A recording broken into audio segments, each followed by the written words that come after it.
अब एक general approach की बात कर लेते हैं जो आपके पास नॉन सेंट्रोइडल एक्सेस के लिए यूज़फुल रहेगी। बराबर है, यानी कि आपके पास जो एक्सेस ऑफ रोटेशन है, चाहे वो फिक्स हो या कुछ और हो, वो हमारे पास सेंटर ऑफ मास से पास नहीं हो रही, किसी और पॉइंट से पास हो रही है। यानी कि मैं फिक्स एक्सेस ऑफ रोटेशन की बात कर रहा हूँ और वो fix axis centre of mass से पास नहीं हो रही। उस केस में क्या होगा, उस केस में हमारा जो सेंटर ऑफ मास होगा ना, ये खुद एक सर्कुलर ट्रैक पे जाएगा। बराबर है, यानी कि मैं यहाँ पे देखूँ तो बेसिकली स्पिन प्लस ऑर्बिटल दोनों मोशन की बात कर सकता हूँ ना। तो यहाँ पे यदि दोनों टाइप के मोशन की बात कर सकते हैं तो जो जनरल इक्वेशन हमारी लिखनी रहेगी, मैं पहले तो ये बोल सकता हूँ कि यदि हमारे पास ये एक्सेस ऑफ रोटेशन फिक्स है तो इस फिक्स वाले एक्सेस ऑफ रोटेशन का अबाउट टॉर्क कितना आएगा। ठीक है, ये जो हमारे पास पी या हिंज, पाइवट या हिंज, जिसके अबाउट भी बात करो, उसके अबाउट मैं टॉर्क लिखूंगा और उस टॉर्क को क्या कर दूंगा, आई अल्फा के इक्वल पुट कर दूंगा। ये मोमेंट ऑफ इनर्शिया पी के अबाउट। ये मैं क्यों लिख पा रहा हूँ, क्योंकि मैं फिक्स एक्सेस ऑफ रोटेशन की बात कर रहा हूँ। कोई दिक्कत नहीं, तो एक इक्वेशन मुझे यहाँ से मिल जाएगी। सेकंड, हमारे पास ये जो सेंटर ऑफ मास है ये खुद सर्कुलर ट्रैक पे है, और जब भी बॉडी सर्कुलर ट्रैक पे होती है मैं वहाँ पे दो फोर्स की बात कर सकता हूँ। एक जो नॉर्मल की डायरेक्शन में एक्ट करता है, जिसे आप सेंट्रीपिटल भी बोल सकते हो, और एक मैं वहाँ पे फोर्स की बात कर सकता हूँ जो टेंजेंशियल डायरेक्शन में एक्ट करता है। यानी कि एक टेंजेंशियल और एक नॉर्मल फोर्स की बात कर सकता हूँ। ये किसके लिए बात कर रहा हूँ, सेंटर ऑफ मास के लिए। नॉर्मल या सेंट्रीपिटल फोर्स को क्या लिख सकते हो, उसे लिख सकते हैं अपन mass multiply with normal acceleration, और टेंजेंशियल को mass multiply with tangential acceleration लिख सकते हैं ना। और नॉर्मल एक्सेलरेशन का फॉर्मूला आपको पता है, मैं v की टर्म्स में लिखूँगा तो v स्क्वायर अपॉन r, और ओमेगा की टर्म्स में लिखूँ तो r ओमेगा स्क्वायर। ये r बेसिकली रेडियस हो जाएगी। सिमिलरली टेंजेंशियल एक्सेलरेशन को मैं लिख सकता हूँ ना r अल्फा। तो इस तरीके से दो और इक्वेशन आ जाएगी मेरे पास सेंटर ऑफ मास के लिए। बराबर है, तो तीन इक्वेशन है, इनको सॉल्व करोगे आपके आंसर आ जाएंगे। क्या बात कर रहा हूँ मैं, जो फिक्स एक्सेस है उसके अबाउट तो मैं लिखूंगा टॉर्क, और बाकी दो ये जो सेंटर ऑफ मास है उसके लिए नॉर्मल और टेंजेंशियल फोर्स की इक्वेशन लगाऊंगा, क्योंकि वो सर्कुलर ट्रैक पे चल रहा है। अच्छा, यहीं पे यदि हमारे पास ये एक्सेस ऑफ रोटेशन फिक्स नहीं हो, अभी तो हम बात करें फिक्स एक्सेस ऑफ रोटेशन की, यदि एक्सेस ऑफ रोटेशन फिक्स नहीं होगी तो क्या करेंगे। यदि एक्सेस ऑफ रोटेशन फिक्स नहीं होगी तो जो भी फ्रीली ऑब्जेक्ट होते ना, they always rotate about their centre of मास। तो ये जो टॉर्क है वो अपन पी की बजाय सेंटर ऑफ मास के अबाउट लिखेंगे। बराबर है, और फिर सेंटर ऑफ मास की बात करें तो फिर सेंटर ऑफ मास का मोशन सर्कुलर नहीं होगा।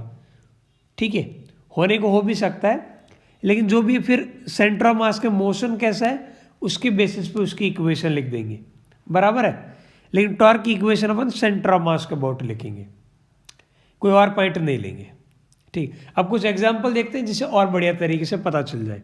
एक बहुत ही प्यारी सी सिचुएशन गिवन है कि हमारे पास एक रिजिड रोड है, मास m, length l, and this is pivot at its one and. ठीक है, और इसे आप रिलीज करो नियरली वर्टिकल पोजीशन से। आपको चाहिए कि जो रिएक्शन फोर्स होगा एट द पाइवट वो कितना होगा जब हमारे पास रोड वर्टिकल पोजीशन पे होगी। पहले पार्ट में इतना ही पूछा है। ठीक है, तो यहाँ पे इसको आप रिलीज कर रहे हो, ये इसका सेंटर होगा। तो जैसे आप इसे रिलीज करोगे, आप यदि नोटिस कर रहे हो तो इसका जो सेंटर है वो सर्कुलर ट्रैक पे जाएगा और सेंटर यहाँ से यहाँ आ जाएगा। हमें बस ये जो पाइवट वाला पार्ट है यहाँ पे कितना फोर्स लगेगा वो पूछा है। बराबर है, हमें अभी हाल फिलहाल नहीं पता कि फोर्स कितना लगेगा, किस डायरेक्शन में लगेगा, लेकिन जो फोर्स है मैं अपनी कैलकुलेशन के पॉइंट ऑफ व्यू से उस फोर्स के मैं दो कंपोनेंट की बात कर सकता हूँ। मैं ये मान के चल रहा हूँ कि यहाँ पे एक फोर्स इधर की तरफ लग रहा है, ये वाला फोर्स मैंने मान लिया F1। ठीक है, मैं एक फोर्स के कंपोनेंट की बात कर लेता हूँ। ये जो रिएक्शन फोर्स होगा उसका एक कंपोनेंट मान लेता हूँ वर्टिकल डायरेक्शन में, ठीक है।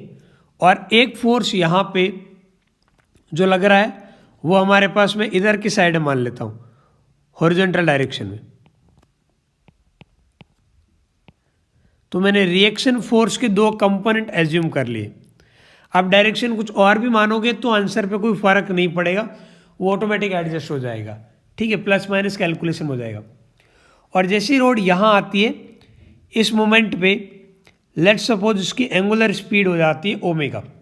जैसे से ये रोटेट करके यहाँ आएगी उसकी एंगुलर स्पीड बढ़ती रहेगी, बराबर है। अच्छा, इस मोमेंट पे जो फोर्स लग रहे हैं उनकी बात कर लेते हैं। तो इस पर एक फोर्स तो लग रहा होगा ग्रेविटी की वजह से mg, इधर की तरफ एक फोर्स लगेगा mg, और बाकी कोई फोर्स लग रहे हैं क्या? बाकी फोर्स नहीं लग रहे हैं। बाकी जो मैंने दो ऑलरेडी बता दिए जो हिंज पर लग रहे हैं, every action is equal and opposite. ये मैंने जो फोर्स दिखाए हैं ये बेसिकली रोड पे लग रहे हैं हिंज की वजह से, तो इतने ही फोर्स वापस हिंज पे लगेंगे रोड की वजह से, बराबर है। अब देखो हम क्या बात कर रहे थे कि जब भी आपके पास बॉडी किसी एक्सिस का अबाउट घूम रही है और वो सेंटर से पास नहीं हो रही है और वो एक्सिस फिक्स है, तो बेटर है कि मैं सबसे पहले टॉर्क की इक्वेशन लिखूं। तो मैं टॉर्क की इक्वेशन लिखूंगा पी के रिस्पेक्ट में। पी के रिस्पेक्ट में जब टॉर्क की इक्वेशन लिखूंगा, ये वाला पॉइंट जहाँ से पाइवट है, बराबर है, तो मैं लिखूंगा इस पे लगने वाला फोर्स। देखो इन दोनों फोर्स की वजह से तो टॉर्क जीरो हो जाएगा क्योंकि दोनों ही पी से पास हो रहे हैं। सिर्फ एम जी की वजह से टॉर्क रहेगा m g multiply perpendicular distance L/2, यही टॉर्क रहेगा। और टॉर्क होता है I alpha, moment of inertia P के about multiply with angular acceleration, बराबर है। अब बात कर लेते हैं मोमेंट ऑफ इनर्शिया की। मोमेंट ऑफ इनर्शिया कितना आना चाहिए?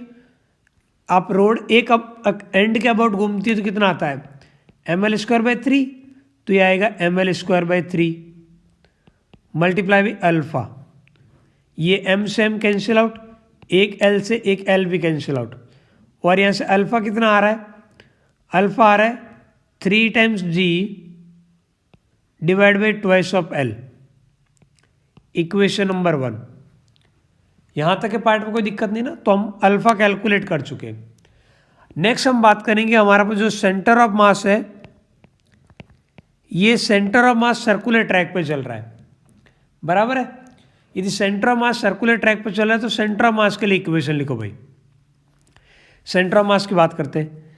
इस रोड पे जितने भी फोर्स लग रहे हैं वो फोर्स कितने जो सेंटर की तरफ लग रहे हैं, तो सेंटर की तरफ तो ये एक ही फोर्स लग रहा है, यानी कि जो यहाँ पे रिएक्शन फोर्स है उसका एक कंपोनेंट, बराबर है। अरे ठीक है, तो ये हमारे पास यदि मैं बात करूँ normal force acting on road, यानी कि सेंटर ऑफ मास की बात कर लेते हैं। तो हमारे बॉडी पे सेंटर ऑफ मास की बात करें तो सेंटर ऑफ मास के नॉर्मल की जो डायरेक्शन है उधर कौन सा फोर्स लग रहा है? तो उधर एक ही फोर्स लग रहा है, ये R का भी x कंपोनेंट, ठीक है। और नॉर्मल फोर्स होता है, क्या होता है? नॉर्मल फोर्स होता है मास multiply with normal acceleration. Normal acceleration को मैं लिख सकता हूँ mr²। तो r कितना होगा? सेंटर ऑफ मास L/2 पे घूम रहा है तो रेडियस आएगी L/2, बराबर है ω²। अभी ओमेगा की वैल्यू हमें कैलकुलेट करनी है, ओमेगा हमें पता नहीं है, लेकिन ये एक और इक्वेशन हमें मिल गई, इक्वेशन नंबर 2। मुझे तो बेसिकली ये दोनों कंपोनेंट चाहिए, उन दोनों का रिजल्टेंट ही तो मेरा आंसर है, ठीक है। दोनों के कंपोनेंट निकाल लेते हैं। एक बात कर सकते हैं अपन यहाँ पर टेंजेंशियल डायरेक्शन की, रिजल्टेंट फोर्स एक्टिंग इन टेंजेंशियल डायरेक्शन, तो वो क्या आएगा? वो आएगा हमारे पास mg minus FRY। It is the resultant force acting in vertically downward direction, क्योंकि इस मोमेंट पे सेंटर ऑफ मास की वेलोसिटी किधर, देखो भाई सेंटर ऑफ मास की वेलोसिटी इधर की तरफ है, तो सेंटर ऑफ मास की वेलोसिटी की डायरेक्शन में जो फोर्स लगेगा उसी को टेंजेंशियल बोलेंगे। तो ये टेंजेंशियल फोर्स है, और टेंजेंशियल फोर्स होता है मास multiply by acceleration, tangential acceleration, और टेंजेंशियल एक्सीलरेशन लिख सकते हैं आर अल्फा, तो आर बोले तो L/2 मल्टीप्लाई बाई अल्फा, चलेगा। यहाँ पे एक काम करो, अल्फा की वैल्यू पुट कर दो, तो ये क्या बनेगा, अल्फा की वैल्यू पुट करेंगे तो ये बनेगा mg minus FRY is equal to, ये m अलग अलग नहीं है, स्मॉल और कैपिटल जैसा कुछ नहीं, एक ही, सब मैं रोड का मास लिख रहा हूँ। L/2 अल्फा की वैल्यू लिख सकता हूँ 3g divide by twice of L, बराबर है, ये कैपिटल L ही है, तो यहाँ से L से L कैंसिल आउट, क्या बन रहा है 3/4g। यहाँ से देखो reaction force acting in vertical direction, इसे लिख सकते हैं mg, यहाँ पे mg माइनस ये वाला फोर्स, तो 1 माइनस 3/4, कितना आ रहा है ये mg/4। तो मुझे एक कंपोनेंट तो पता चल गया, अब दूसरा कंपोनेंट निकालने के लिए मुझे बस ओमेगा स्क्वायर की वैल्यू चाहिए, ये इक्वेशन नंबर 3। ओमेगा स्क्वायर मिल जाएगा तो दूसरा कंपोनेंट भी मिल जाएगा, और जैसे आपको दोनों कंपोनेंट मिलेंगे, इन दोनों का रिजल्टेंट देख लेंगे, दो कंपोनेंट वर्टिकली परपेंडिकुलर, तो √a² प्लस b² वाले फॉर्मूले से, ठीक है। अब वापस दूसरे कंपोनेंट की कैलकुलेशन पे बात करते हैं भाई, दूसरे कंपोनेंट की कैलकुलेशन की बात कर लेते हैं। एक काम करो, मैं बोल सकता हूँ यहाँ पे जितनी पोटेंशियल एनर्जी में चेंजेस आएगा उतना ही चेंजेस काइनेटिक एनर्जी में देखने को मिलेगा, ये तो लिख सकता हूँ ना मैं, change in potential energy equal to change in kinetic energy, बराबर है। मैंने कंजर्वेशन ऑफ एनर्जी यूज़ किया, बेसिकली क्या यूज़ कर रहा हूँ मैं, conservation of energy, conservation of energy. आप देखते हो तो सेंटर ऑफ मास इसका L/2 डिस्टेंस नीचे आ रहा है, तो चेंज इन पोटेंशियल एनर्जी की जगह मैं लिख सकता हूँ mgh, h की जगह L/2, चलेगा। और काइनेटिक एनर्जी की बात करो तो आप काइनेटिक एनर्जी दो तरीके से लिख सकते हो, या तो आप प्लेनर मोशन कंसिडर करके, ये सेंटर ऑफ मास का अबाउट प्लस सेंटर ऑफ मास की ट्रांसलेशनल की वजह से, या तो वो लिखो, या सीधे ही फिक्स एक्सिस ऑफ रोटेशन के लिए मैं half I moment of inertia fix axis के अबाउट बात कर लो, पी के अबाउट, पी के अबाउट कितना आ जाएगा हमारे पास, पी के अबाउट में बात करूँगा तो लिखूँगा mL²/3, ये रहेगा मल्टीप्लाई बाई ओमेगा स्क्वायर, चलेगा। यहाँ देख लो भाई, यहाँ पे ये जो अपन ने लिखा है ओमेगा स्क्वायर की वैल्यू अपने को चाहिए, ये कैंसिल आउट, एक L से L कैंसिल आउट, 2 से 2 कैंसिल आउट, ओमेगा स्क्वायर कितना आ रहा है, ओमेगा स्क्वायर आ रहा है 3g डिवाइड बाई L, ये आ रहा है ओमेगा स्क्वायर।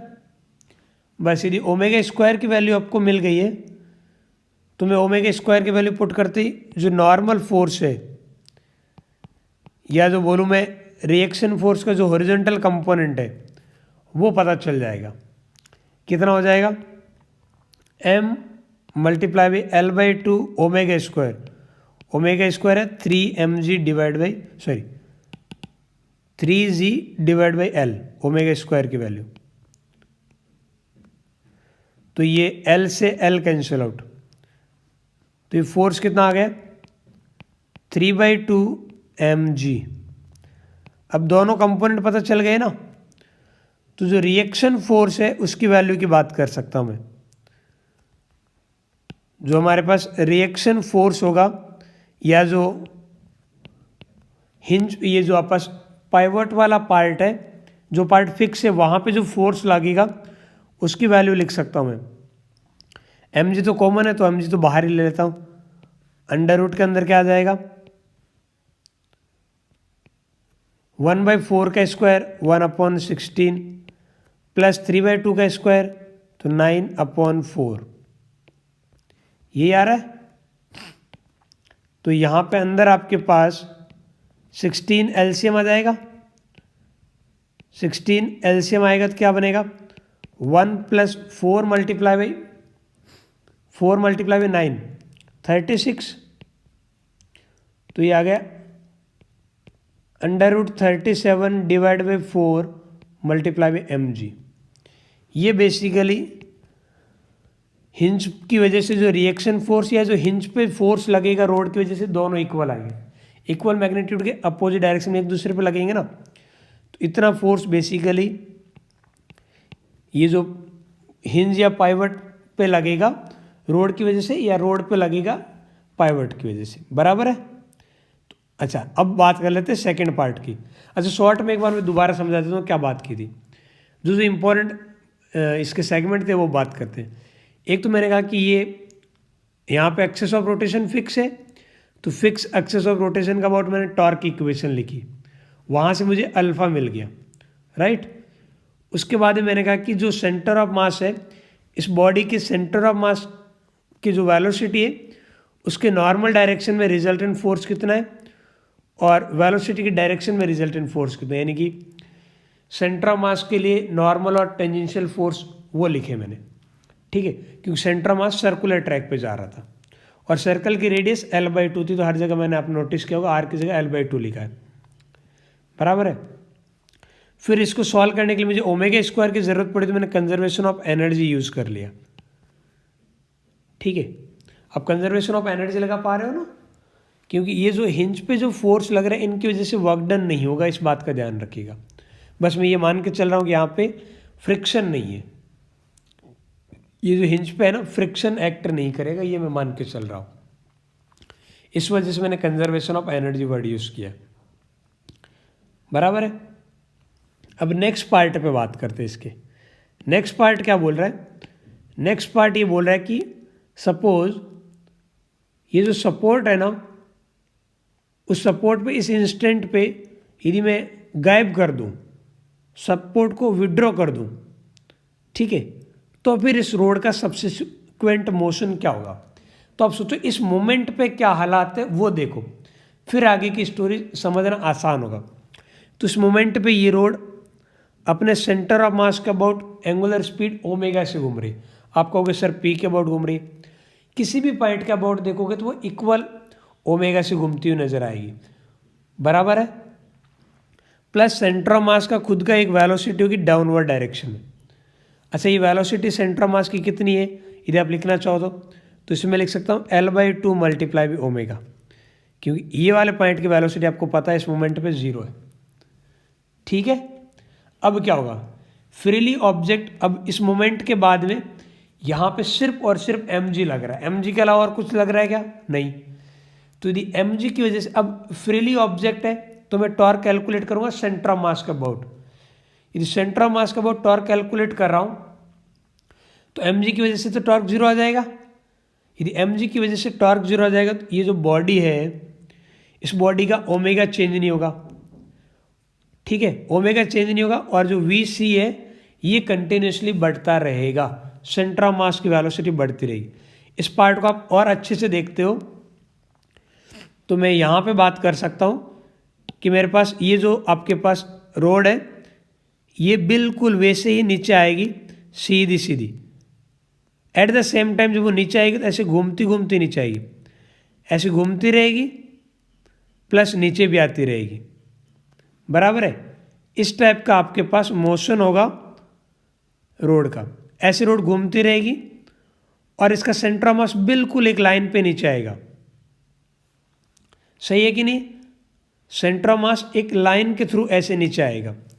ये रोड हमारे पास ऐसे घूम रही है विथ एंगुलर स्पीड ω, और ये ω अब इस मोमेंट के बाद से चेंज नहीं होगा, ठीक है।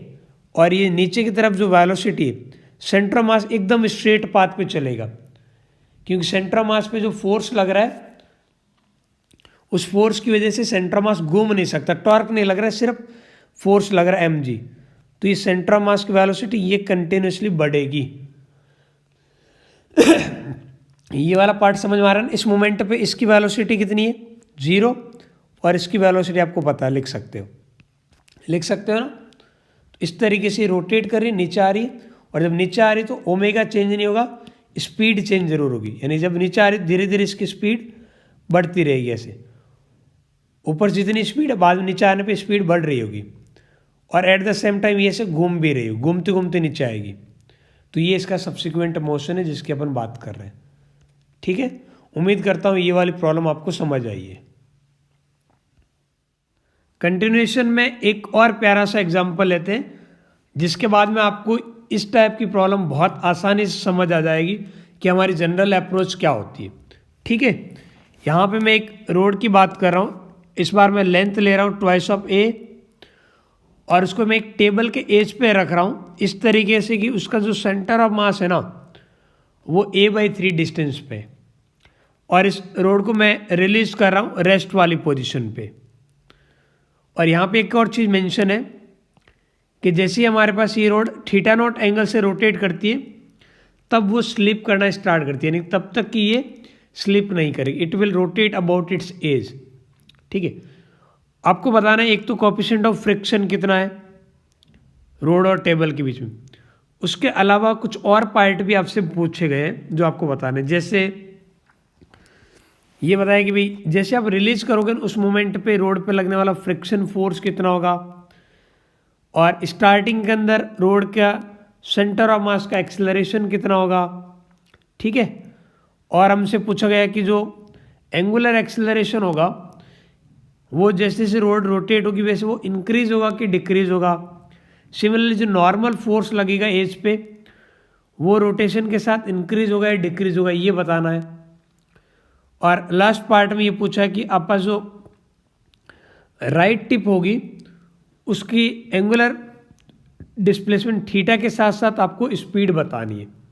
बराबर है, तो ये सारे पार्ट वन बाय वन देखते हैं। पहले देखते हैं कि गिवन क्या है, सिचुएशन को समझते हैं, सॉल्यूशन पे बात करते हैं। तो ऐसे कुछ हमारी ये रोड गिवन है, बराबर है। यहाँ का इसका सेंटर ऑफ मास है, कोई दिक्कत नहीं है, और यहाँ पे एक नॉर्मल फोर्स लगेगा इसके ऊपर। ठीक है, नॉर्मल फोर्स की पोजीशन इधर उधर शिफ्ट हो सकती है, हमें नहीं पता कहाँ है, ये मान लेते हैं एक नॉर्मल फोर्स, बराबर है। और एक हमारे पास इस रोड पे लगेगा फोर्स mg, और सेपरेशन आपको गिवन है ये वाली, यहाँ से लगा के यहाँ तक, ये सेपरेशन है a/3। टोटल जो लेंथ है ना वो ट्वाइस ऑफ a है, यानी कि ये वाली जो लेंथ है ना वो आप लिख सकते हो ट्वाइस ऑफ a/3, बराबर। Total length twice of a है। अब स्टार्टिंग के अंदर हमें बोला कि भाई एक तो स्टार्टिंग के अंदर सेंटर ऑफ मास का एक्सेलरेशन कितना है, और एक हमारे पास स्टार्टिंग में फ्रिक्शन फोर्स कितना रहेगा, ये बताना हमें, बराबर है। अच्छा, आप रोड को यहाँ से रिलीज कर रहे हो रेस्ट वाली पोजीशन पे, फ्रिक्शन फोर्स यदि एक्ट करेगा तो वो इस लाइन पे एक्ट करेगा, हमें नहीं पता करेगा कि नहीं करेगा, लेकिन जो भी होगा इसी लाइन पे होगा, किसी और लाइन पे नहीं होगा, ये मानते हो। यानी ये हमारे पास, और फ्रिक्शन होगा तो भी स्टैटिक होगा, क्योंकि जब आप रिलीज करते हो उस मोमेंट पे स्लाइड नहीं करती, ये आपको गिवन था, बराबर है। और मैंने क्या कहा था, यहाँ पे सेंटर ऑफ मास खुद घूम रहा है, तो सबसे पहले तो आपके पास फिक्स एक्सेस के अबाउट अपन टॉर्क निकालेंगे। फिक्स एक्सेस ये वाली एज है ना, इस पॉइंट को मान लेता हूँ ओ, तो ओ के अबाउट सबसे पहले मैं निकालूंगा टॉर्क। ये जो मैंने डायग्राम बनाया ना ये बेसिकली स्टार्टिंग का डायग्राम है, इनिशियल पोजीशन। स्टार्टिंग में क्या हालात थी मैं वो बात कर रहा हूँ, क्योंकि सिचुएशन यहाँ टाइम के साथ चेंज होती रहेगी। स्टार्टिंग के अंदर रोड इस तरीके से थी और रेस्ट पे थी, ये स्टार्टिंग के पैरामीटर है, बराबर है। अब ओ के अबाउट टॉर्क कितना होगा, फ्रिक्शन की वजह से तो कोई टॉर्क नहीं होगा, नॉर्मल की वजह से भी टॉर्क नहीं होगा, तो अपन टॉर्क क्या होगा वो आएगा mg की वजह से, mg multiply with perpendicular distance a/3, ये लिखोगे। और टॉर्क को क्या लिख सकते हैं I अल्फा। तो अब बात कर लेते हैं मोमेंट ऑफ इनर्शिया की। मोमेंट ऑफ इनर्शिया कितना रहेगा, यहाँ से यदि एक्सेस ऑफ रोटेशन पास होती है सेंटर ऑफ मास से, तो आप लिखते ml²/12, L बोले तो ट्वाइस ऑफ a, तो ट्वाइस ऑफ a का स्क्वायर, तो ये आ गई IC। तो पैरेलल एक्सिस फॉर्म से IC प्लस md² की बात करूँ तो यहाँ से पास होने वाले एक्सेस ऑफ रोटेशन का अबाउट क्या आ जाएगा, एम डी स्क्वायर, डी बोले तो a/3 का स्क्वायर। ये पूरा पार्ट किसकी इक्वल होगा, टॉर्क mg a/3 के इक्वल। कोई दिक्कत तो नहीं है ना, यहाँ m से m कैंसिल आउट हो जाएगा। ये वाला पार्ट क्या बन रहा है देखो, ये 2 का स्क्वायर 4, 4 डिवाइड बाई 3 यानी कि 1/3, 1/3 a स्क्वायर कॉमन ले लूँगा मैं, प्लस यहाँ से क्या बन रहा है 1/9 a स्क्वायर, m से m कट गया था पहले ही, g a/3 यही पार्ट है। और ये सॉरी टॉर्क होता है आई अल्फा, ये moment of inertia multiply by alpha, alpha लिखना बाकी है, ये अल्फा चलेगा। अब देखो एक a से a भी कैंसिल आउट हो गया, 1/3 प्लस 1/9, यहाँ से आपके पास 9 एलसीएम आ जाएगा, तो अल्फा की वैल्यू क्या बनेगी, 9 एलसीएम लोगे तो ये बनेगा मेरे पास ये 3 + 1 4 a, और उधर की तरफ कितना है g/3, यही है। तो बताओ अल्फा की वैल्यू कितनी आ रही है, यहाँ से अल्फा निकल के आ रहा है, ये कैंसिल आउट हो गया 3/4 टाइम्स g/a, ये हमारे पास अल्फा आ रहा है। और ये बेसिकली इनिशियल में अल्फा की वैल्यू, स्टार्टिंग के अंदर अल्फा की वैल्यू, इनिशियल एक्सेलरेशन अल्फा है, ठीक है। अच्छा ये मेरे लिए यूज़फुल क्यों है वो देखो, आपको सबसे पहले तो पूछा कि स्टार्टिंग के अंदर फ्रिक्शन कितना होगा और स्टार्टिंग के अंदर सेंटर ऑफ मास का एक्सेलरेशन कितना होगा, यही दो पार्ट पूछा है। अब यदि रोड रेस्ट पे है तो सेंटर ऑफ मास की वेलोसिटी कितनी है, vc स्टार्टिंग के अंदर 0 है। यदि वेलोसिटी 0 है तो मैं बोल सकता हूँ कि जो नॉर्मल एक्सेलरेशन होगा ना सेंटर ऑफ मास का वो 0 होगा, यानी कि नॉर्मल की डायरेक्शन में जो फोर्स लग रहा है वो 0 होना चाहिए। तो जो फ्रिक्शन फोर्स है ये हमारे पास स्टार्टिंग के अंदर 0 होगा। क्यों 0 का पता लगा, क्योंकि आपके पास कॉमन नॉर्मल की डायरेक्शन में, ये centre of mass circular track पे घूम रहा है ना, तो कॉमन नॉर्मल ये जो सेंटर ऑफ मास का जो नॉर्मल होगा यानी वेलोसिटी के परपेंडिकुलर यानी mg के परपेंडिकुलर, उधर तो सिर्फ fs ही लग रहा है और वो fs 0 होना चाहिए। यदि वो नॉन जीरो हुआ तो स्टार्टिंग के अंदर कुछ उधर की तरफ O की तरफ सेंटर की तरफ एक वेलोसिटी होनी चाहिए थी, सॉरी सेंटर की तरफ एक एक्सेलरेशन आना चाहिए था जो कि नहीं आता है, ठीक है। दूसरा आपके पास टेंजेंशियल एक्सेलरेशन जरूर होगा सेंटर ऑफ मास का, वो कितना होगा, वो आर अल्फा बोले तो a/3 multiply by alpha, alpha की वैल्यू कितनी है 3/4 टाइम्स g/a, तो ये 3 से 3 कट गया, कितना आ रहा है a से a कट गया g/4। ये स्टार्टिंग के अंदर टेंजेंशियल एक्सेलरेशन है यानी इधर की तरफ एक्सेलरेशन है at, ये वैल्यू पता लग गई। और टोटल एक्सेलरेशन पूछा जाए स्टार्टिंग में सेंटर ऑफ मास का, तो वो आपके पास टेंजेंशियल एक्सेलरेशन की इक्वल ही होगा total acceleration, reason normal acceleration 0 है। तो दो पार्ट डिस्कस हो गए, दोनों पार्ट स्टार्टिंग पोजीशन के पूछे थे, और आगे वाले जो 3 पार्ट है ना ये किसी एंगल थीटा पे बात कर रहे हैं, ठीक है। तो अपन जनरल पोजीशन की बात करें, नेक्स्ट मोमेंट पे होगा क्या, ये वाली जो रोड है जिसका सेंटर ऑफ मास यहाँ कहीं आएगा, ये पार्ट आपके पास रोटेट करने लग जाएगा, ठीक है। ये रोड ऐसे अपनी एज के अबाउट रोटेट करेगी, बराबर है। और मान लेते हैं किसी मोमेंट पे जब ये थीटा एंगल से रोटेट हो जाए, ये स्टार्टिंग की पोजीशन थी ना, ये स्टार्टिंग पोजीशन से जैसे थीटा एंगल पे बैंड हो गई, उस मोमेंट पे क्या होगा वो नज़ारा देखते हैं अपन। ये एंगल थीटा की बात कर लेते हैं अपन, जब ये थीटा एंगल पे बैंड हो गई उस मोमेंट पे एक फोर्स लगेगा इस पे इधर की तरफ mg, बराबर है, और एक फोर्स लगेगा नॉर्मल फोर्स, और फ्रिक्शन फोर्स इधर की तरफ लगेगा।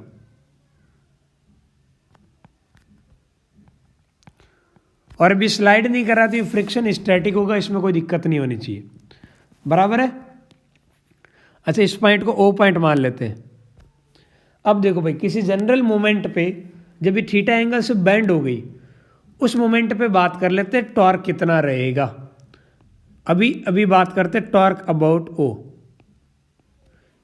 क्योंकि मैं यही बोल रहा हूं कि जब भी सेंटर ऑफ मास खुद घूमता है और एक्सेस ऑफ रोटेशन फिक्स है, तो उस फिक्स एक्सेस ऑफ रोटेशन का अबाउट आपको टॉर्क कैलकुलेट करना होता है। तो टॉर्क कैलकुलेट करते हैं। टॉर्क कितना रहेगा?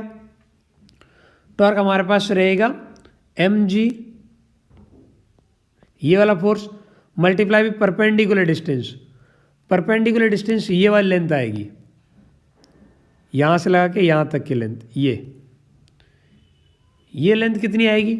ये आएगी हमारे पास a/3। इसका एक कंपोनेंट आएगा कॉस थीटा और एक कंपोनेंट आएगा साइन थीटा, राइट। और ये एंगल थीटा है ना, तो a/3 cos theta, sine theta तो ये वाली लेंथ आ जाएगी ना, तो a/3 कॉस थीटा। ये जब थीटा एंगल से रोटेट होगी तब का नज़ारा रहेगा। और इसको आप क्या लिख सकते हो? आई अल्फा के इक्वल। और मोमेंट ऑफ इनर्शिया आप अभी निकाल चुके हो, ऊपर ये वाला मोमेंट ऑफ इनर्शिया ओ के अबाउट। कितना है मोमेंट ऑफ इनर्शिया ओ के अबाउट? वो मैं इधर वाले पार्ट को डायरेक्ट जो सिंप्लीफाई किया ना वहाँ से लिख देता हूँ, ठीक है। तो वो कितना आ रहा है? m/9 और a² अल्फा, 4/9 टाइम्स ma²। ये आपस moment of inertia multiply with alpha. ये किसकी इक्वल है? mg a/3 cos theta. यानी कि जो हमारा अल्फा है वो थीटा पे डिपेंड कर रहा है, ठीक है। ये 3 से 3 कैंसिल आउट और ये m से m कैंसिल आउट और एक a से a भी कैंसिल आउट। तो अल्फा कितना निकल के आ रहा है? अल्फा निकल के आ रहा है 3/4 g/a कॉस थीटा। यानी थीटा पे इस तरीके से डिपेंड कर रहा है हमारे पास जो एंगुलर एक्सेलरेशन है, वो थीटा पे डिपेंड कर रहा है। कोई दिक्कत नहीं है। तो यहाँ से आप बता सकते हो एंगुलर एक्सेलरेशन थीटा के साथ बढ़ेगा या घटेगा, क्योंकि थर्ड वाले पार्ट में यही बोला ना कि एंगुलर एक्सेलरेशन थीटा के साथ इंक्रीज होगा या डिक्रीज होगा। यहाँ देख के बताओ, जैसे जैसे स्टार्टिंग में थीटा 0 था ना, जैसे जैसे थीटा बढ़ेगा अल्फा हमारे पास कम होगा। तो ये बेसिकली एंगुलर एक्सेलरेशन थीटा के बढ़ने के साथ साथ डिक्रीज होगा, रोड के रोटेट होने के साथ साथ डिक्रीज होगा। बराबर है। नॉर्मल फोर्स के बारे में और बातें की है। यहाँ तक के पार्ट में तो कोई दिक्कत नहीं है ना। दूसरा हम क्या बोलते हैं, यहाँ पे आपको कहीं ना कहीं सेंटर ऑफ मास पे भी थोड़ा फोकस करना चाहिए। दूसरा यहाँ पे थोड़ा एक एंगुलर वेलोसिटी की बात कर लेते हैं, किस ओमेगा का क्या हो रहा है वो देखो भाई। अच्छा देखो, यहाँ पे क्या मैं वर्क पावर एनर्जी, ये कंजर्वेशन ऑफ एनर्जी की बात कर सकता हूँ। यानी कि मैं यहाँ पे लिख रहा हूँ from conservation of energy, from conservation of energy.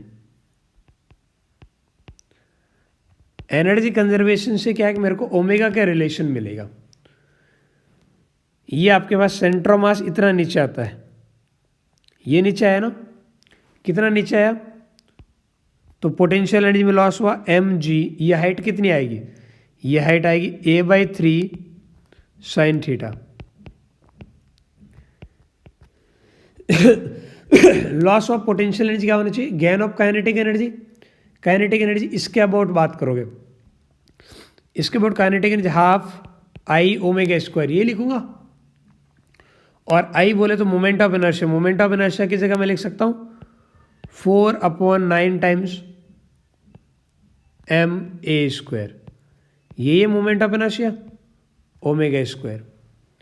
तो यहाँ से मुझे पता लग जाएगा कि थीटा एंगल पे ओमेगा का क्या नज़ारा था।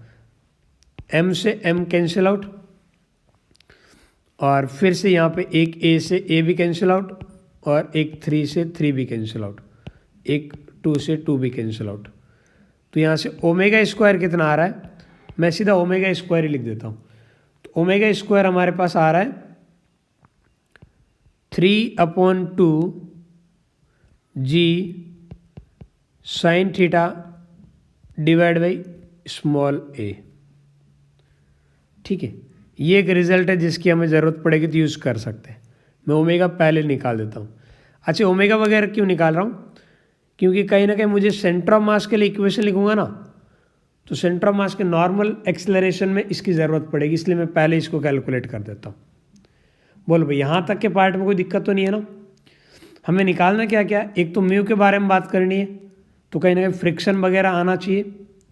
ठीक है, और दूसरा मेरे को वेलोसिटी चाहिए किसी एंगल थीटा पे, किसकी? राइट टिप की, यानी कि इधर वाले एंड की बात कर रहा हूँ, इस एंड की। क्या ये वाला एंड इस ओ पॉइंट के अबाउट सर्कुलर ट्रैक पे है? तो इसकी जो वेलोसिटी रहेगी वो इस तरीके से रहेगी v। तो इसकी जो वेलोसिटी है, मैं इस एंड को b बोल देता हूँ, इसका नाम दे देता हूँ कैपिटल A, इसका नाम कैपिटल B। तो b पॉइंट की जो वेलोसिटी होगी ना vb, इसे मैं लिख सकता हूँ b पॉइंट की रेडियस। b पॉइंट की रेडियस कितनी है? a plus a/3। अरे ये है ना, ये a और a/3, a प्लस a/3 कितना हो जाएगा? 4a/3, इतनी है। तो r ओमेगा ये हमारे पास रहेगा 4a/3। ओमेगा की वैल्यू कितनी है? ओमेगा की वैल्यू है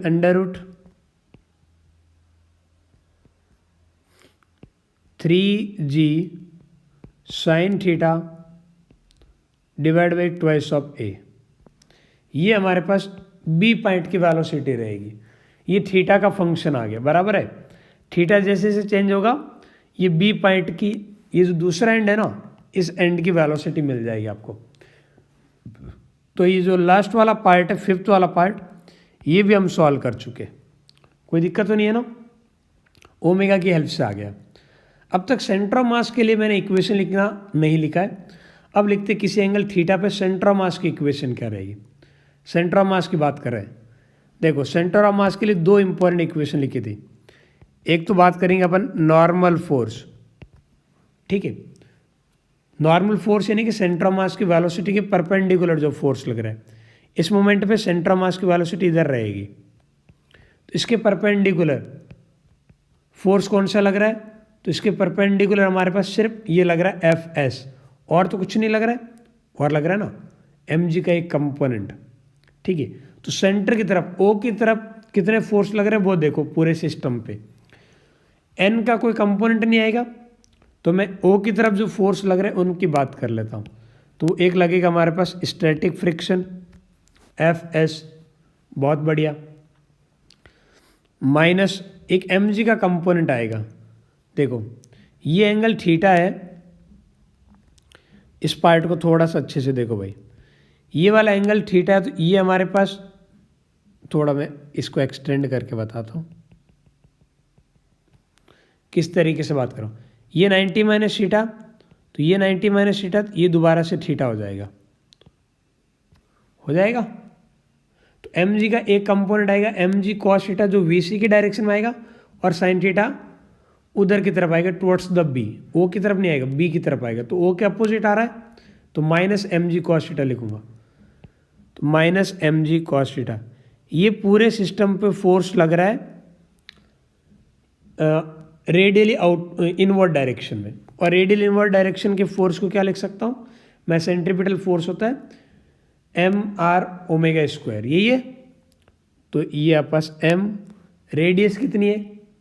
centre of mass a/3 radius में घूम रहा है, तो a/3 ओमेगा स्क्वायर। सीधे मैं ओमेगा स्क्वायर की वैल्यू रख दूं, इसलिए मैंने पहले डेराइव किया था 3/2 g sign theta divide by a। कुछ काम आया क्या? 3 से 3 कैंसिल आउट हो जाएगा, a से a कैंसिल आउट हो जाएगा। क्या बन रहा है? mg sign theta divide by 2। ठीक है, ये हमारे पास एक नॉर्मल फोर्स की इक्वेशन आ गई। सिमिलरली अपन बात करेंगे टेंजेंशियल फोर्स की। ठीक है। टेंजेंशियल फोर्स कितना लगेगा उस पर बात करते हैं। टेंजेंशियल फोर्स की बात करें, अब देखो टेंजेंशियल फोर्स बोले तो वी की डायरेक्शन में, वी की डायरेक्शन में एक तो फोर्स लग रहा है एम जी का component m g cos theta, तो मैं लिखूंगा m g cos theta minus N. आराम से देख लो भाई, एम जी कॉस थीटा, अच्छा पिछली बार मैंने गलत लिख दिया क्या, उधर साइन थीटा वाला कंपोनेंट आएगा, सॉरी यहाँ साइन थीटा वाला कंपोनेंट, ये जल्दबाजी में गलत लिखा है, एम जी उधर आएगा साइन थीटा वाला और इधर cos theta, m g cos theta minus normal force, ये रिजल्टेंट फोर्स है which is acting along the velocity of centre of मास।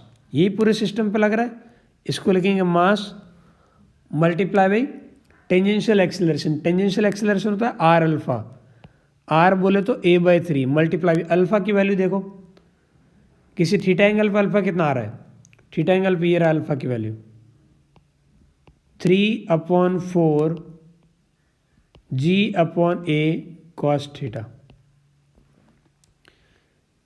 थोड़ा इसे सिंप्लीफाई करो, ए से ए कैंसिल आउट आ जाएगा, 3 से 3 cancel out, m g cos theta divide by 4, तो ये आ गया हमारे पास टेंजेंशियल एक्सेलरेशन। ठीक है, नॉर्मल एक्सेलरेशन मिल गया, टेंजेंशियल एक्सेलरेशन मिल गया।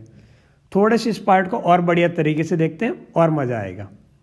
क्या गिवन है वो देखो भाई, यहाँ पे एक लैंग्वेज में गिवन है कि जब एंगल थीटा नॉट होता है ना, इस मोमेंट पे it is about to slide, इसका मतलब इस एंगल पे जो फ्रिक्शन होगा वो हमारे पास लिमिटिंग फ्रिक्शन के इक्वल होगा, यानी उसे मैं म्यू टाइम्स नॉर्मल रिएक्शन लिख सकता हूँ। ये कब लिख सकता हूँ, at theta equal to theta naught. ये बात समझ में आ रही है, अरे ये बात समझ आ रही है ना। अब इस रिजल्ट को अपन यूज़ कर, ये लो, तो ये वैल्यू अब नीचे पुट करके देखते, क्या पुट करना अपने को, जैसे अब थीटा की जगह थीटा नॉट पुट करोगे, स्टैटिक फ्रिक्शन की जगह म्यू टाइम्स नॉर्मल रिएक्शन रख देंगे। ठीक है, ठीक है भाई, ये वैल्यू यहाँ देखो, सबसे पहले तो यहाँ से देखते हैं कि नॉर्मल रिएक्शन को आप लिख कितना सकते हो। यहाँ से देखो एन की वैल्यू कितनी आ रही है, इस इक्वेशन से देखो, इस पार्ट को इधर भेजो, 1 माइनस 1/4 3/4 हो जाएगा, 3/4 times m g cos theta. ये तो आपके पास आ रहा था नॉर्मल फोर्स की वैल्यू, और वैसे नॉर्मल फोर्स भी थीटा पे डिपेंड कर रहा था। जैसे जैसे थीटा बढ़ेगा नॉर्मल फोर्स कम हो जाएगा, क्योंकि एक पार्ट ये भी पूछा था कि नॉर्मल फोर्स थीटा के साथ किस तरीके से वैरी कर रहा है, वो लिख सकते हो। अब अपने को क्या है, म्यू की वैल्यू चाहिए।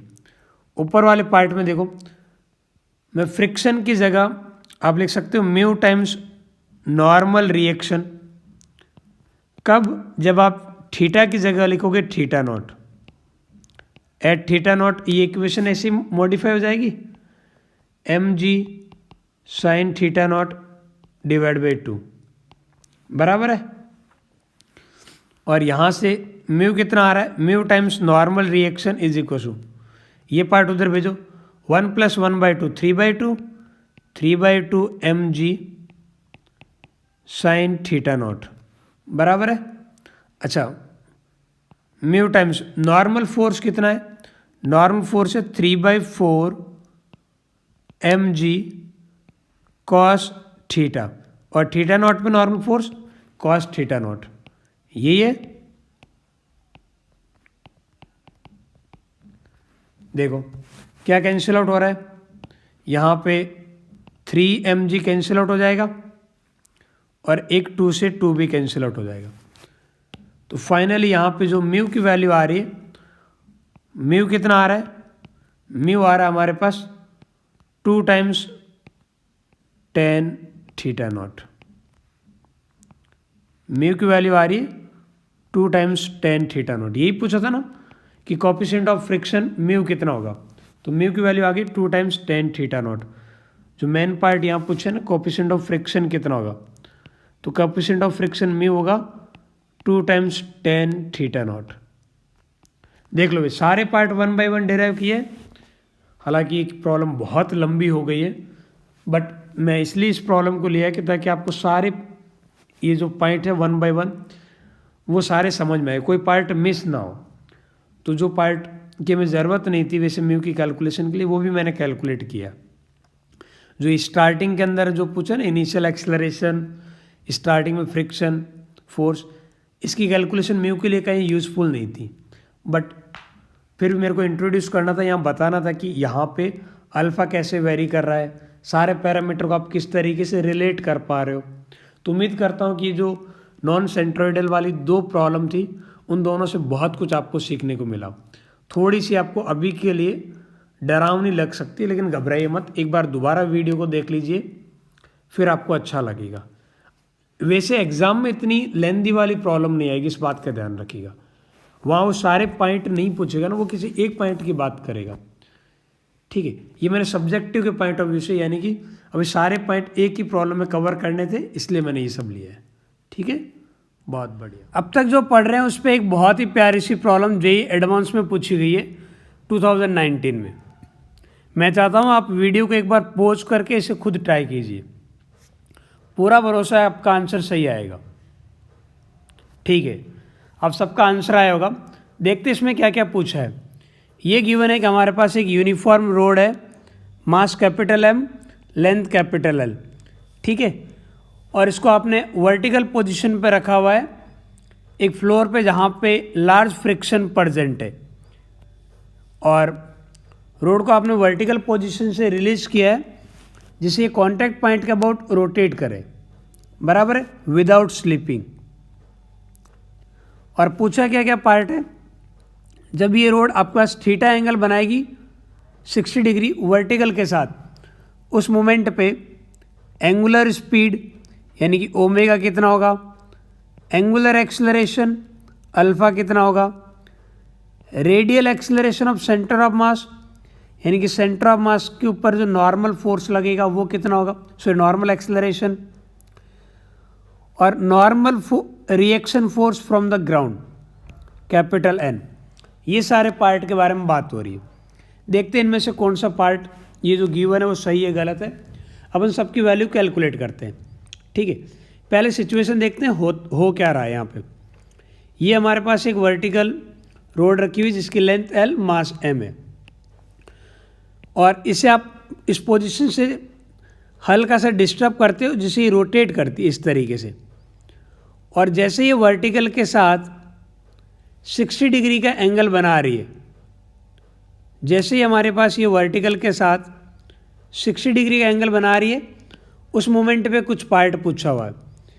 ये एंगल कितना है 60 डिग्री, इस मोमेंट पे कुछ पार्ट पूछा है। इस मोमेंट पे ये इसका सेंटर ऑफ मास होगा, तो उस पर एक फोर्स इधर की तरफ लगेगा mg, और एक फोर्स यहाँ पे लगेगा नॉर्मल फोर्स n। ये आपके पास स्लाइड नहीं करेगी तो यहाँ पे सफिशेंट फ्रिक्शन है इसके यहाँ पे स्लाइडिंग को प्रिवेंट करने के लिए, बराबर है। तो ये जो इस तरीके से रोटेट हो रही है, यहाँ पे एक फ्रिक्शन फोर्स एक्ट करेगा, क्योंकि इसकी टेंडेंसी उधर जाने की है ना, तो इस पर इधर की तरफ एक फ्रिक्शन एक्ट करेगा, और ये फ्रिक्शन स्टैटिक फ्रिक्शन होगा, बराबर है। अच्छा अब देखो यहाँ पे सबसे पहले तो ओमेगा के बारे में पूछा जा रहा है ना। इस मोमेंट पे ये मैं आपके पास ओ पॉइंट ले लेता हूँ जो कॉन्टैक्ट पॉइंट है। सबसे पहले मैं टॉर्क की बात कर लेता हूँ ओ पॉइंट के अबाउट। देखो ये ओ से जो पास होने वाले एक्सेस ऑफ रोटेशन है ना, ये अगेन आपके पास फिक्स एक्सेस ऑफ रोटेशन हो गई, तो अपन उसी एक्सेस के अबाउट टॉर्क कैलकुलेट करते हैं। एफ एस की वजह से तो टॉर्क जीरो होगा, एन की वजह से भी जीरो, तो सीधे लिख दूँ m g multiply by perpendicular distance, ठीक है। तो ये लेंथ आपके पास है L/2, तो L/2 कॉस इधर और इधर वाला कंपोनेंट साइन, तो आपका साइन 60 डिग्री यही रहेगा। ये mg L/2 साइन 60 की वैल्यू क्या लिख सकता हूँ, √3/2, और टॉर्क को क्या लिख सकता है I alpha, moment of inertia कितना हो जाएगा mL²/3 मल्टीप्लाई बाई अल्फ़ा। यहाँ से देखो अल्फ़ा कितना आ रहा है, अल्फ़ा की वैल्यू आएगी 3√3 डिवाइड बाई 4, एम से m cancel out g divide by L, ये हमारे पास रहेगा अल्फ़ा की वैल्यू। ठीक है, अल्फ़ा में कोई दिक्कत तो नहीं है ना? बहुत बढ़िया।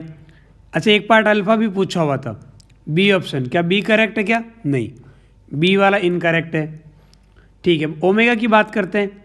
ओमेगा के लिए आपको पता है कंजर्वेशन ऑफ एनर्जी लगाना पड़ेगा, तो मैं बोल सकता हूँ from conservation of energy, from conservation of energy,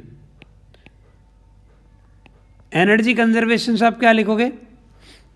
loss of potential energy. Potential energy कितने से कम हो रही है? एम जी। स्टार्टिंग में हमारे पास सेंटर ऑफ मास की हाइट कितनी थी? L/2। बाद में कितनी हो गई? वो हो गई L/2, इधर वाला हमारे पास cos 60 डिग्री, तो L/2 cos 60 डिग्री। ये आपके पास लॉस ऑफ पोटेंशियल एनर्जी। ये किसके इक्वल आना चाहिए? Gain of kinetic energy. तो मैं काइनेटिक एनर्जी रोटेशनल वाला लिख सकता हूँ हाफ आई ओमेगा स्क्वायर। जब मैं आई हाफ आई ओमेगा स्क्वायर लिखता हूँ तो आई आपके पास ओ के अबाउट आना चाहिए। ठीक है,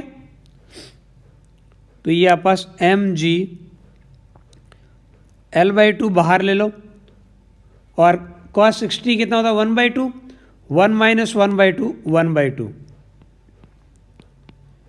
मोमेंट ऑफ इनर्शिया कितना हो जाएगा? mL²/3। ये ओमेगा का स्क्वायर, m से m कैंसिल आउट, एक l से l भी कैंसिल आउट, और एक 2 से 2 भी कैंसिल आउट। तो ओमेगा स्क्वायर कितना आ रहा है? ओमेगा स्क्वायर की न्यूमेरिकल वैल्यू आ रही है हमारे पास 3/2 G/L, यही आ रहा है। तो ओमेगा कितना आ जाएगा हमारे पास? रूट के अंदर 3GL divide by twice of L। तो ऑप्शन ए करेक्ट है। ये रहा भाई, ऑप्शन ए करेक्ट है। अब आपके पास सेंटर ऑफ मास के रेडियल एक्सेलरेशन की बात हो रही है। सेंटर ऑफ मास की बात करो भाई। इस सेंटर ऑफ मास का रेडियल एक्सेलरेशन इंदर की तरफ कितना होगा, यही आपसे पूछा जा रहा है। और सेंटर ऑफ मास का जो रेडियल एक्सेलरेशन होगा, उस रेडियल एक्सेलरेशन की जो न्यूमेरिकल वैल्यू है, क्या उसमें डायरेक्टली ये नहीं लिख सकता? आपके पास इधर की तरफ जो एक्सेलरेशन होगा उसमें लिख सकता हूँ आपके पास आर ओमेगा स्क्वायर लिख सकता हूँ ना, या V²/R। तो आप पास आर बोले तो L/2 R ओमेगा स्क्वायर, यही आएगा। तो L/2 ओमेगा स्क्वायर की न्यूमेरिकल वैल्यू अभी अपन ने कैलकुलेट किए, कितना आ रहा है? ओमेगा स्क्वायर की न्यूमेरिकल वैल्यू हमारे पास 3G/2 ऑफ L। तो ये आ जाएगा 3G divide by twice of L। L से L कट गया, तो ये कितना आ रहा है हमारे पास? 3G divide by 4। तो ये नॉर्मल एक्सेलरेशन है 3G डिवाइड बाई 4। तो ऑप्शन सी करेक्ट है, बराबर है ना? देखो, रेडियल एक्सेलरेशन ऐसे लिखेंगे। टेंजेंशियल पूछा होता इधर की तरफ, वैसे पूछा नहीं है, पूछा होता तो ये टेंजेंशियल वाला कैसे लिखते? ये लिखते R∝, यानी कि L/2 multiply by alpha. Alpha की वैल्यू इधर से पुट कर देते, बराबर है। तो ये दोनों एक्सेलरेशन आ गए, वैसे एक ही पूछा था। अब हमसे पूछा जा रहा है नॉर्मल एक्सेलरेशन कितना होगा, सो नॉर्मल फोर्स। यदि नॉर्मल फोर्स की बात कर रहा है तो देखो, नॉर्मल फोर्स कैसे निकालेंगे अपन? नॉर्मल फोर्स का क्या तरीका होना चाहिए? सेंटर ऑफ मास के दोनों एक्सेलरेशन पता है ना, तो किसी भी एक डायरेक्शन में आप इक्वेशन लिख के देख लो भाई। बोलो भाई, कौन सी डायरेक्शन में इक्वेशन लिखे? अब जब एक्सेलरेशन हर एक डायरेक्शन में आपको पता है तो कोई दिक्कत नहीं, आप जिस डायरेक्शन में चाहो उस डायरेक्शन पे ट्रांसलेशनल मोशन की इक्वेशन लिख सकते हो, कोई दिक्कत नहीं। लेकिन दिक्कत बस इतनी सी है कि हमें Fs की न्यूमेरिकल वैल्यू नहीं पता। तो यदि आप कोई ऐसी डायरेक्शन ले रहे हो जहाँ Fs का कंपोनेंट एग्जिस्ट करेगा तो फिर एक वेरिएबल बढ़ जाएगा, तो आपको अननेसेसरी एक और इक्वेशन लिखनी पड़ जाएगी। तो Fs का कंपोनेंट किधर नहीं आएगा। तो वो यदि अपन वर्टिकल डायरेक्शन में इक्वेशन लिखे तो एफ एस का कंपोनेंट नहीं आएगा। वर्टिकल में इक्वेशन क्या बनेगी वो देखो, वर्टिकल डायरेक्शन में हमारे पास इक्वेशन कैसे बनेगी वो देखो भाई। वर्टिकल में कहूँगा वर्टिकली डाउनवर्ड डायरेक्शन में फोर्स लग रहा है m g minus normal force, ये लग रहा है। It is the resultant force acting in vertically downward direction. ये किसके इक्वल होना चाहिए, ये होना चाहिए mass multiply with downward direction में acceleration.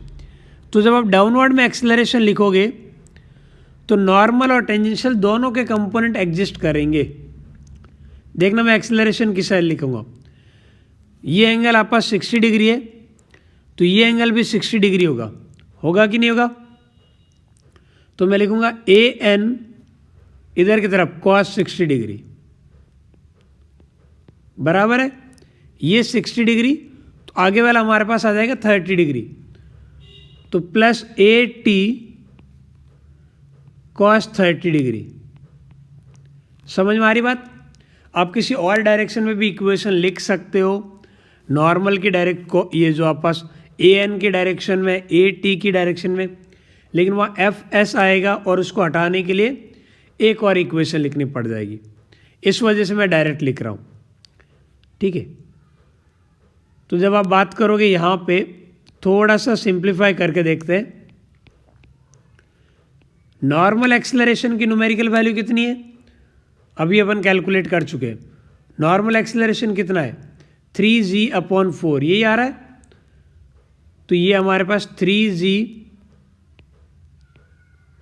Divide by 4 multiply with cos 60 degree, cos 60 degree होता है 1/2। और टेंजेंशियल एक्सेलरेशन कितना होगा, वो होगा आर अल्फा, आर बोले तो l/2 और cos l/2 multiply by alpha, alpha बोले तो 3√3 डिवाइड बाई 4 g/l। बढ़िया है। अब cos 60 की वैल्यू कितनी है, cos 60 होता है √3/2। इस पार्ट को और आगे सिंप्लीफाई करते हैं, ये बनेगा m g minus normal force N m, ये बन रहा है 3g डिवाइड बाई 8 प्लस, आगे वाला पार्ट देखो √3 मल्टीप्लाई बाई √3, 3 मल्टीप्लाई बाई 3, तो ये आपके पास आ जाएगा 9, ऊपर आएगा 9g डिवाइड बाई, ये L से L तो कट जाएगा, 4 मल्टीप्लाई बाई 4 16, यही बनेगा। तो ये पार्ट आ रहा है। तो नॉर्मल फोर्स N की वैल्यू देखो, वो आ रही है mg, इधर से भी mg कॉमन आ जाएगा, तो ये बनेगा 1 माइनस इस n को उधर, इधर इधर भेजो। ये वाले पार्ट की बात करें तो इधर वाले पार्ट में एलसीएम आ जाएगा 16 और ये क्या बन जाएगा 6 + 9, 6 + 9 कितना हो जाएगा, 6 + 9 हो जाएगा 15। तो देखो नॉर्मल फोर्स n कितना आ रहा है, n आ रहा है mg डिवाइड बाई 1 माइनस 15/16, तो 1/16, तो mg/16 ये आंसर है, ठीक है। तो आपके पास ऑप्शन डी ये भी करेक्ट है, बराबर है, ओके।